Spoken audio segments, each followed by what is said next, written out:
కాంగ్రెస్ లో చేరిన మరో బీఆర్ఎస్ ఎమ్మెల్యే ఆపరేషన్ ఆకర్ష్ ఇప్పుడు కాంగ్రెస్ కు సత్ఫలితాలను ఇస్తోంది.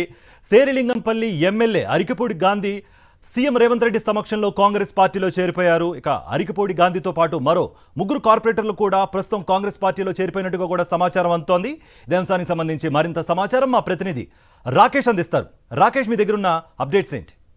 అరికపూడి గాంధీ కాంగ్రెస్ పార్టీలో చేరారు. సీఎం రేవంత్ రెడ్డి సమక్షంలో ఆయనతో పాటు మరొక ముగ్గురు జిహెచ్ఎంసీ సంబంధించిన బీఆర్ఎస్ కార్పొరేటర్లు కూడా కాంగ్రెస్ కండువా కప్పుకున్నారు. దీంతో ప్రస్తుతం జిహెచ్ఎంసీలో కూడా కాంగ్రెస్ బలం 20 పైగా చేరుకుంది. మొదట్లో ఇద్దరు మాత్రమే కాంగ్రెస్ కార్పొరేటర్లు ఉండగా ఇప్పుడు 20 పైగా చేరుకుంది. దీంతో పాటు ప్రస్తుతం అరికపూడి గాంధీ చేరికతో వరుసగా 9వ ఎమ్మెల్యే బీఆర్ఎస్ నుంచి కాంగ్రెస్లో చేరినట్లయింది.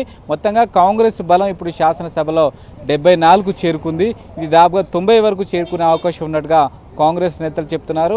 వచ్చే అసెంబ్లీ సెషన్ నాటికి పూర్తి స్థాయిలో కూడా బీఆర్ఎస్ పార్టీకి సంబంధించిన గ్రేటర్ హైదరాబాద్ నేతలందరూ కూడా చేర్చుకోవడం ఎత్తుగడను కాంగ్రెస్ పార్టీ అవలంబిస్తూ ఉంది. గాంధీతో పాటు మరికొంతమంది ఎమ్మెల్యేలు కూడా రేపటి నుంచి వరుసగా రోజుకొకరు చొప్పున జాయిన్ అయ్యే అవకాశం కల్పిస్తుంది. ఎమ్మెల్యేతో పాటు ఎమ్మెల్సీలను కూడా కాంగ్రెస్ పార్టీ టార్గెట్ చేసింది. వీరి చేరికల టార్గెట్గా ప్రస్తుతం ఆపరేషన్ ఆకర్ష్ కొనసాగుతుంది. ప్రస్తుతం మనం విజువల్స్ చూస్తున్నాం. సంబంధించి గాంధీతో పాటు ముఖ్యమైన శ్రీలంగోపాలకు సంబంధించిన కార్యకర్తలు నేతలందరూ కూడా సీఎం నివాసానికి చేరుకున్నారు. సెక్యూరిటీ రీజన్స్ వల్ల చాలామందిని బయటికి పంపిస్తున్నారు. అయితే అయినప్పటికీ సన్నిహిత నేతలందరూ కూడా సీఎం నివాసానికి చేరుకోవడం జరిగింది. గేటు బయటే కార్యకర్తలు మొత్తం కూడా నేతలందరూ ఉంచారు. అరికపూడి గాంధీతో పాటు సంబంధించి ముగ్గురు బీఆర్ఎస్ కార్పొరేటర్లను లోపలికి పంపించారు. మిగతా కొంతమంది నేతలు మాత్రమే లోపలికి ఉండడం జరిగింది.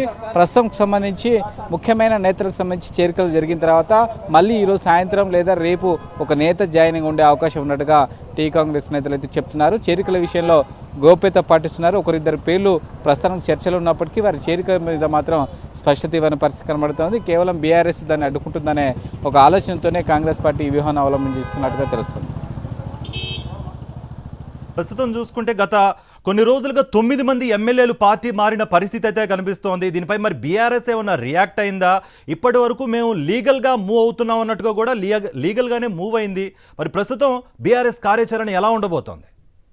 ఎన్నికలను ముఖ్యంగా పార్టీ విడుతున్న నేతలపై తీవ్ర స్థాయిలో అసహనం వ్యక్తం చేస్తూ ఉంది. ఎవరైతే పార్టీ విడుతున్నారో వాళ్ళు రాజీనామా చేసి మళ్ళీ గెలవాలనే డిమాండ్ తెరపైకి తెస్తున్నారు. అయితే గతంలో కాంగ్రెస్ నుంచి తీసుకున్న ఎమ్మెల్యేల సంగతి ఏంటంటే కూడా కాంగ్రెస్ విమర్శలు ఎదురుదాడి చేస్తున్నప్పటికీ గతంలో మేము పార్టీని ఎల్పీని విలీనం చేసుకున్నాం తప్పితే ఇలా విడివిడిగా ఎమ్మెల్యేలను చేర్చుకోలేదు అంటూ కూడా ఎదురుదాడి చేసే ప్రయత్నం చేస్తుంది. అయినప్పటికీ కేవలం బెదిరింపు ధోరణులతో పాల్పడి కాంగ్రెస్ పార్టీ తమ ఎమ్మెల్యేలను లాక్కుంటుందనే ఒక సంబంధించిన విమర్శ అయితే బీఆర్ఎస్ నుంచి వినిపిస్తూ ఉంది. అయితే అయినప్పటికీ కాంగ్రెస్ మాత్రం ఈ విషయంలో వెనక్కి తగ్గట్లేదు. ఇంకా ఆపరేషన్ ఆకర్షణ స్పీడప్ చేస్తూనే ఉంది.